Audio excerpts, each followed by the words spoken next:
మన దేశానికి స్వతంత్రం రాకముందు రాజులు నవాబులు మాత్రమే క్రికెట్ ఆడేవారు. 1751లో తొలిసారి భారత గడ్డపై తొలి అధికారిక క్రికెట్ మ్యాచ్ నిర్వహించారు. 1928 డిసెంబర్ 1న board of control for cricket in India BCCI ఏర్పడింది. ఇక్కడి నుంచే ఇండియాలో క్రికెట్ ఒక గాడిలో పడింది. 1932లో తొలిసారి టీమిండియా ఇంగ్లాండ్తో టెస్ట్ సిరీస్ ఆడేందుకు ఇంగ్లాండ్కు వెళ్ళింది. అప్పటికే క్రికెట్ ఆడుతూ ఇండియన్ టీంలో ఉన్న చాలామంది రాజులు ఆ టూర్కు వెళ్లేందుకు ఆసక్తి చూపించలేదు. దీంతో మిగిలిన జట్టు సభ్యులు ఇంగ్లాండ్ వెళ్ళిన తర్వాత ఫస్ట్ మ్యాచ్కు కొన్ని గంటల ముందే కర్నల్ సికే నాయుడుని భారత జట్టు కెప్టెన్గా బీసీసీఐ ప్రకటించింది. అధికారిక భారత తొలి టెస్ట్ కెప్టెన్ ఎవరంటే మనం చాలా గర్వంగా చెప్పుకోవచ్చు, మన సికే నాయుడు అని. ఎందుకలా అన్నానంటే సికే నాయుడు మన తెలుగు వ్యక్తి. ఆయన పూర్తి పేరు కొట్టారి కనకయ్య నాయుడు. 1895 అక్టోబర్ 31న జన్మించారు. సికే నాయుడు నాగ్పూర్లో పుట్టి పెరిగిన ఆయన మూలాలు ఆంధ్రప్రదేశ్లోని కృష్ణా జిల్లా మచిలీపట్నంలో ఉన్నాయి. ఆయన పూర్వీకులు ఇక్కడి వారే. సికే నాయుడు తాతగారు కొట్టారి నారాయణ స్వామి నాయుడు గారికి 2 తరాలకి ముందే వాళ్ళ కుటుంబం హైదరాబాదుకి తరలిపోయింది. నారాయణ స్వామి నాయుడు గారి తాతగారు నిజాం నవాబు వద్ద దుబాసీగా పనిచేశారు. తరువాత వారి మకాం ఔరంగాబాద్కు మారింది.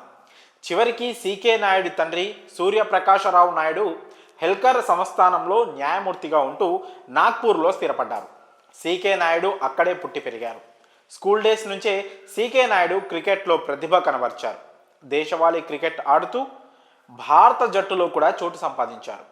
1932 నుంచి 1934 వరకు సికే నాయుడు భారత కెప్టెన్గా వ్యవహరించారు. ఆయన కెప్టెన్సీలో టీమిండియా మొత్తం 4 టెస్టులు ఆడింది. ఒక్క మ్యాచ్ కూడా గెలవకపోయినప్పటికీ టీమిండియాకు ఒక స్థిరత్వం తీసుకొచ్చిన కెప్టెన్గా, తొలి సారథిగా ఆయన పేరు చరిత్రలో నిలిచిపోయింది. సికే నాయుడు 1916లో మొదటి ఫస్ట్ క్లాస్ మ్యాచ్ ఆడారు. 1963లో ఆయన ఆఖరి ఫస్ట్ క్లాస్ మ్యాచ్ ఆడారు. అది కూడా 60 ఏళ్ల వయసులో ఆయన దేశవాళీ క్రికెట్ ఆడారు. 1933లో Wisden cricketer of the year award అందుకున్నారు.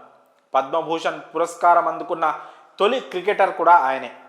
1955లో భారత ప్రభుత్వం ఆయనను పద్మభూషణ్ అవార్డుతో సత్కరించింది. సికే నాయుడు ప్రతిభను గౌరవిస్తూ హెల్కర్ సంస్థానాధీశుడు 1923లో ఆయనకి తన సైన్యంలో అత్యున్నత పదవినిచ్చి ఇండోర్ రావాల్సిందిగా ఆహ్వానించారు. తన ఆఖరి రోజుల వరకు సికే నాయుడు అక్కడే స్థిర నివాసం ఏర్పరచుకున్నారు.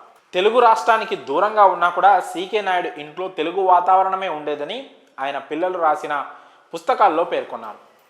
తెలుగు సాంప్రదాయాలను పాటిస్తూ తెలుగు పత్రికలు చదవడం, తెలుగు వస్త్రాధారాలు ఉండడం నాయుడు గారి కుటుంబంలో కొనసాగాయి.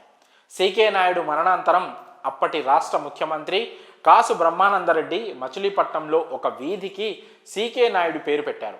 పశ్చిమ గోదావరి జిల్లా ఇరగవరం మండలం కత్తవపాడులో సికే నాయుడికి విగ్రహం కూడా పెట్టారు. ఇప్పటికీ ఆ విగ్రహం ఆ గ్రామంలో ఉంది.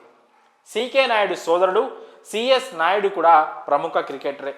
సికే కుమార్తె చంద్రనాయుడు భారతదేశంలోని తొలి మహిళా క్రికెట్ కామెంటేటర్గా గుర్తింపు పొందారు. మరి ఇంత చరిత్ర కలిగిన భారత జట్టు తొలి టెస్ట్ కెప్టెన్ మన తెలుగు వ్యక్తి అయినందుకు మనమంతా ఖచ్చితంగా గర్వపడాల్సిన విషయం.